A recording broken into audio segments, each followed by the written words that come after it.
Bienvenidos al espacio de entrevistas de Agencia Andes. Saludamos a Andrés Mideros, secretario nacional de Planificación y Desarrollo, quien es economista y catedrático. Estuvo al frente de la Secretaría Técnica del Comité para la Erradicación de la Pobreza. Tiene un doctorado en Economía, especializaciones en Financiación de la Política Social y en Economía del Desarrollo. Señor secretario, gracias por atender esta entrevista y, en primer lugar, hablemos del Plan Nacional de Desarrollo para el Buen Vivir 2017-2021. Esta es la carta de navegación que va a orientar la gestión del gobierno del presidente Lenín Moreno. Muchas gracias por la invitación y un saludo a todos quienes nos miran y nos escuchan. Efectivamente, estamos en el proceso de construcción del Plan Nacional para el Buen Vivir 2017-2021. Este es un documento político y es un documento que guía y orienta a la acción pública. El cumplimiento del plan es obligatorio, de acuerdo a la norma constitucional. El pasado 13 de julio, el Consejo Nacional de Planificación conoció una versión preliminar del Plan Nacional para el Buen Vivir para este periodo de gobierno.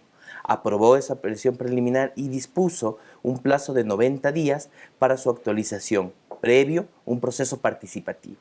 ¿Qué hemos hecho en estos 90 días, digamos, de ese plazo que se tuvo? Hemos realizado 12 foros ciudadanos, en los cuales han participado más de 3.300 representantes de organizaciones sociales en todo el país. Discutimos sobre los objetivos nacionales y el día 31 de agosto en la ciudad de Cuenca tuvimos lo que la ley manda, la Asamblea Ciudadana Plurinacional e Intercultural para el Buen Vivir, quienes priorizaron esos aportes. Pero no se queda ahí el proceso participativo. También, como la ciudadanía bien conoce, estamos en un amplio proceso de diálogo social que ha llamado el presidente de la República. Estamos cerrando también esas mesas de diálogos para tener las propuestas que se pondrán en consideración del presidente para su decisión e incorporación al Plan Nacional para el Buen Vivir. Parte de eso son acuerdos con sectores sociales, son acuerdos por la transparencia y la lucha contra la corrupción, también las propuestas que saldrán del Consejo Consultivo Productivo y Tributario. Ese es un segundo elemento. Un tercer elemento son el trabajo que se ha realizado con las otras funciones del Estado. En esta semana tendremos también reuniones de cierre para conocer sus propuestas. Lo mismo con los consejos para la igualdad y con los gobiernos autónomos descentralizados. Entonces tenemos 5 ejes del proceso participativo que nos permitirán actualizar en la semana del 20 de septiembre el Plan Nacional para el Buen Vivir 2017-2021. ¿Qué pasa con estas propuestas ciudadanas? ¿Cómo se procesan? ¿Qué se toma en cuenta? ¿Qué no se toma en cuenta? La viabilidad de esto, porque es importante que la gente participe de alguna forma. Correcto. Algo que ¿qué puntos de análisis se toman en cuenta para que esto se aplique realmente? Y no sé si es que podría resaltar algunas de las propuestas que han salido de estas mesas. Hay 2 criterios fundamentales. El uno, que se alinee a los objetivos nacionales. Tenemos que toda la acción pública y privada de los distintos niveles de gobierno esté alineada a los grandes objetivos y metas que como país nos proponemos para el desarrollo. Y el segundo, que tengan corresponsabilidad. Eso es fundamental. Ejemplo de eso, de los foros ciudadanos, sale un primer pedido es de más participación. Creo que todos en el Ecuador queremos participar, queremos ser parte de las decisiones directamente. Y eso es fundamental, porque ahí no solo estamos construyendo una política pública, sino una sociedad diferente. Frente a la violencia, proponemos el diálogo. Y creo que el Ecuador se merece diálogo. Es siendo una nueva fase de la revolución ciudadana, la participación justamente es lo que tenemos que fortalecer, y eso sale mucho.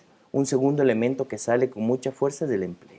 El trabajo y el empleo es de largo la principal preocupación de la ciudadanía y entonces tenemos que responder a esas demandas, sobre todo en lo que son los jóvenes, sobre todo en lo que son también la equidad de género con las mujeres. Entonces el trabajo y el empleo, digamos que es un segundo eje que sale con muchísima fuerza. La transparencia y la lucha contra la corrupción también. Es claro que queremos una nueva ética social y ahí es lo mismo, es un cambio de la sociedad. Frente al individualismo, planteamos la solidaridad. Eso es importante porque cuando hablamos de corrupción en lo público o lo privado, estamos hablando de personas que están poniendo su interés individual por sobre el colectivo. Entonces saco la plata a paraísos fiscales, entonces evado impuestos o entonces abuso de una posición de poder para beneficiarme de recursos públicos. Es un tercer elemento que sale fuerza. Y un cuarto elemento yo destacaría es el tema de los derechos. La ciudadanía está muy empoderada de sus derechos de salud, de educación, de seguridad social, exige que los mantengamos y pide también mejorar en calidad y calidez. Eso sale, digamos, por un elemento de los foros ciudadanos. Pero como decía, también hay elementos, por ejemplo, en el Frente de Transparencia y Lucha contra la Corrupción, salen también propuestas de trabajar en unos nuevos valores. Entonces, una educación basada en los valores. tanto en la educación básica como en la educación superior, pero salen también muchísimas reformas de lo que es la contratación pública, más transparencia, como ya decía, también desde los ciudadanos. Y así un sinnúmero de elementos que, como decía, tienen que alinearse a los objetivos nacionales que tiene el Plan Nacional para el Buen Vivir. Esos objetivos están organizados en 3 ejes. El primero es derechos para todos a lo largo de toda una vida. Es todo el componente de derechos individuales, colectivos y de la naturaleza. El segundo eje es de economía en movimiento al servicio de la sociedad. Entonces buscamos crecimiento económico, buscamos productividad y competitividad, buscamos también redistribuir la riqueza con justicia social y económica y buscamos el buen vivir rural. Y el tercer eje del plan es más sociedad, mejor Estado. Buscamos más participación ciudadana, buscamos un Estado con mejores capacidades, que sea austero, que sea eficiente, que sea eficaz también. Buscamos dentro de eso una nueva ética social, que ya lo mencionaba, y también pensarnos al Ecuador en el mundo. Tenemos que promocionar el turismo, tenemos que atraer inversiones, tenemos que garantizar que el Ecuador en el mundo global que existe se inserte estratégicamente. Podríamos profundizar un poco más en el tema que usted mencionó ahorita, derechos para todos durante toda la vida. ¿Cómo se va a garantizar esto y qué se va a hacer con temas de desnutrición que ya existen en varias provincias de la sierra, sobre todo del Ecuador? ¿Cómo se va a afrontar esa problemática de niños que ya tienen pues, este problema y qué va a ocurrir con las personas, las mujeres embarazadas en esas zonas específicas? No sé si va a ser un trabajo específico en ese sentido y qué va a pasar también con los adultos mayores. Se tiene que hacer. Este eje de derechos para todos durante toda una vida tiene 2 intervenciones emblemáticas, son prioridades de gobierno. Una de ellas es justamente la erradicación de la violencia, sobre todo de la violencia de género, que ya se empezó a implementar con el proyecto de ley que presentó el presidente de la República a la Asamblea. Pero la otra intervención es el corazón del plan, es el plan toda una vida. Y dentro de eso hay 5 componentes que van cubriendo los derechos desde que uno nace hasta que se nos cierran los ojos. Y ahí está la misión ternura, que es lo que bien se señala. Misión ternura lo que busca es el cuidado integral en los primeros 1000 días de una persona. ¿Eso qué requiere para poder hacer eso? Debemos poder identificar y garantizar los cuidados a la mujer que está embarazada, desde el momento mismo del embarazo. Poder garantizar que se tengan los cuidados prenatales, que se tenga un parto institucionalizado, que una vez nacido el niño o la niña tenga el control de crecimiento, tenga accesos a nutrientes, exista consejería en el hogar también, tanto para la alimentación como para el cuidado, como para el cariño. Son los primeros 1000 días los que garantizan que efectivamente una persona pueda desarrollarse adecuadamente y le estamos apostando a eso. ¿Cómo lo vamos a hacer? Estamos reestructurando los servicios que ya tenemos en el territorio. Los servicios del Ministerio de Salud Pública con el programa El Médico del Barrio, el trabajo articulado con los gobiernos municipales a través del programa Municipios Saludables, justamente el Ministerio de Salud, pero también están los centros integrales para el buen vivir, el Creciendo con nuestros hijos del Ministerio de Inclusión Económica y Social, y un tema transversal, el agua. El agua. El agua segura condiciona la 1/4 parte de la probabilidad de que un niño o una niña sufra de malnutrición. Estamos trabajando en un programa muy ambicioso, nacional, de agua segura y saneamiento, que se trabajará con el Banco del Estado y con los gobiernos autónomos descentralizados municipales. Ese paquete lo que busca entonces no son mayores recursos, es mejor organización lo que necesitamos. Poder identificar a la mujer embarazada y acompañar al niño en sus primeros 1000 días. De esa forma buscamos erradicar la pobreza, bueno, es parte de la erradicación de la pobreza, pero en específico, en este caso, erradicar la desnutrición crónica en niños menores de 2 años. Una meta súper ambiciosa, pero estamos comprometidos con eso. Hablemos de la economía al servicio de la sociedad y puntualicemos un poco el tema del empleo. Usted dice que ha salido como uno de los elementos que más preocupa a la gente es el empleo. ¿Cómo se va a generar este empleo?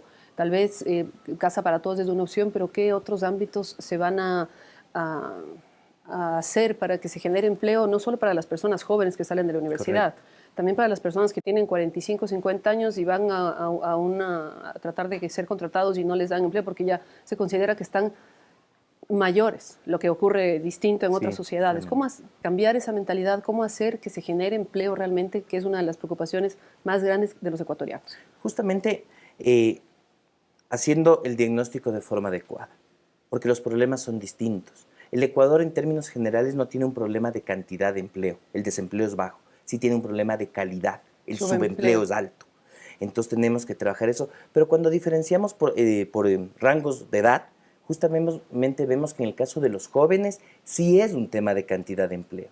Cerca del 25% del desempleo son jóvenes, hombres y mujeres que no pueden acceder a un empleo o a la educación superior.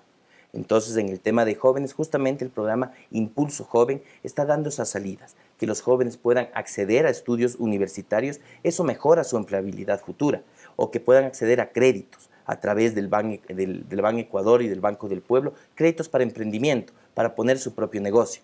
Pero no todos quieren eso, entonces tenemos que trabajar justamente con la empresa privada en dar facilidades, incentivos para la contratación de jóvenes. Eso es una parte y se vincula con otra de los ejes, digamos, del plan Toda una Vida. Pero como bien se señalaba, el plan Casa para Todos también es para generar empleo. Son inversiones en el sector de la construcción, que es el que más empleo genera, y todo se hará con productos nacionales y todo se hará con mano de obra local. Y ahí estamos hablando de los trabajadores de la construcción, de albañiles, de maestros, de carpinteros, de electricistas, de plomeros. También estamos garantizando que los trabajadores tengan una vivienda adecuada y entonces puedan ser más productivos. Estamos ayudando de esa forma también al sector privado. Pero también podemos ver Mis Mejores Años o el Menos Pobreza, Más Desarrollo, que tiene que ver con aumentar el bono de desarrollo humano. Esos recursos son consumo directo y no son consumos en grandes tiendas, son consumos en la tienda de la esquina, son consumos locales que ayudan a dinamizar la economía. Tampoco se queda ahí. Pensamos la minga agropecuaria, justamente para el trabajo y el empleo en el agro. Justamente a eso iba. En esto, ¿cómo se va a priorizar el tema de reemplazar herramientas? Entiendo que son 9 ejes. ¿Cómo se va a hacer para que tengamos una verdadera revolución agraria que ha sido de alguna forma una tarea pendiente que dejó el gobierno anterior? Es una tarea pendiente que cargamos ya en casi 200 años de vida republicana. O sea, en 10 años que se puede hacer muchísimo, no es que se cambien las estructuras, o no hemos logrado cambiar algunas de las estructuras todavía. Las de poder, sí, recuperamos del Estado para ponerlo al servicio de las mayorías, generamos capacidades, ahora hay que aprovecharlas. La minga agropecuaria también tiene su centro en el empleo. La chatarrización o el recambio, digamos, de herramientas pretende mejorar la productividad, pero no solo eso, hay que trabajar la comercialización, garantizar que de los productores los productos pueden salir directamente a los mercados de mejor manera y dinamizamos nuevamente la economía. También estamos trabajando, como decía, todo el plan para toda una vida, toda la minga agropecuaria le apuesta al empleo, pero asimismo estamos trabajando con el sector privado en atraer nuevas inversiones. Estamos convencidos de que son las inversiones serias y responsables las que van a generar el empleo, las que van a aprovechar esas infraestructuras y esas capacidades en las que el Estado ya invirtió en los últimos 10 años y que ahora se tienen que aprovechar. Ahora sí, inversiones que sean corresponsables, como lo decía en un inicio. Tienen que generar plazas de empleo, tienen que garantizar inversión en innovación y tecnología, tienen que garantizar sustitución de importaciones, generar mayor valor agregado y tienen que ser inversiones también que se corresponsabilicen con el ambiente. Simplades presentó ya el Plan Anual de Inversión 2017-2021 ante la Comisión de Régimen Económico de la Asamblea Nacional. ¿Este plan está correspondiendo al modelo nacional de desarrollo que propone nuestra Constitución? ¿A cuánto asciende? Absolutamente. El Código de Planificación y Finanzas Públicas tiene como principio la prevalencia de la planificación. Primero tenemos que planificar, saber a dónde queremos ir. Por eso el Plan Nacional para el Buen Vivir tiene como símbolo la chacana. La chacana justamente orienta el rumbo que queremos tener. Viene desde los pueblos ancestrales y era como la brújula que nos decía justamente hacia dónde queremos ir. En este plan a esa chacana le hemos hecho con un tejido entrelazado porque queremos ir juntos. Porque a dónde queremos llegar es tan importante que cómo caminamos, queremos caminar juntos. Entonces orientamos desde el Plan Nacional para el Buen Vivir esos objetivos y en función de eso asignamos los recursos. Construimos el Plan Plurianual de Inversiones, que en el plan está para 5 años de presupuesto. Todos sabemos que el gobierno dura 4, pero entre mayo y mayo corresponde a 5 años de presupuesto. Ese Plan Plurianual de Inversiones para los 5 años está costeado en alrededor de 55.000 millones de dólares, divididos en 5 años. 55.000. 55.000, pero voy a desglosarlo porque no todo es presupuesto del Estado. Dentro de esos 55.000 se contabilizan alrededor de 10.000 inversiones privadas, nacionales y extranjeras, adicionales que necesitamos canalizar hacia los objetivos de desarrollo. Se encuentran también cerca de 9.000 millones de crédito desde la banca pública, para emprendimiento, para vivienda. También están alrededor de 1.100 millones de inversión de los gobiernos autónomos descentralizados, municipales para aguas, provinciales para riego. También están inversiones que deben hacer las empresas públicas para mejorar sus capacidades productivas. Y de ahí sí hablamos de alrededor de 28.000 millones en 5 años de inversión desde el presupuesto general del Estado, debidamente planificado y orientado hacia los programas emblemáticos de los cuales estábamos conversando. ¿Y el resto cómo se financia? Estábamos los 28.000 y ahí estamos con los 55.000. Sí.